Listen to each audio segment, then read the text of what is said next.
नमस्कार, सत्यदर्शन न्यूज मध्ये आपले स्वागत आहे। मी पायल शहा। एक नजर टाकूया आजच्या ठळक घडामोडीवर। नरहरी झिरवाळ मंत्रिमंडळ बैठकीत अनुपस्थित।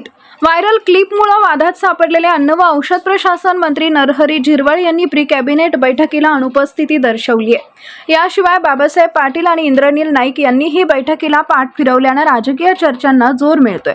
उपमुख्यमंत्री सुनेत्रा पवार यांच्या उपस्थितीत झालेल्या प्री कॅबिनेट बैठकीत छगन भुजबळ, अदिती तटकरे, दत्ता मामा भरणे आणि हसन मुश्रीफ उपस्थित होते।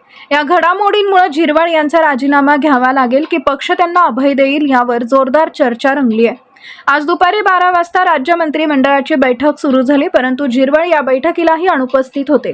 प्री कॅबिनेट बैठकीत प्रामुख्याने झिरवाळ यांच्या संदर्भातील व्हायरल व्हिडिओ प्रकरणावर चर्चा झाली आणि पक्षाची पुढील भूमिका काय असेल याकडे सर्वांचं लक्ष लागलंय। विरोधकांकडून झिरवाळ यांचा राजीनामा मागितला जाणार आहे, त्यामुळे त्यांचं मंत्रिपद धोक्यात आल्याची चर्चा सुरू आहे। मंत्रिमंडळ आणि पक्षाच्या कॅबिनेट बैठकीला झिरवाळ अनुपस्थित राहिल्यामुळे आगामी राजकीय परिस्थितीबाबत चर्चांना उधाण आलंय।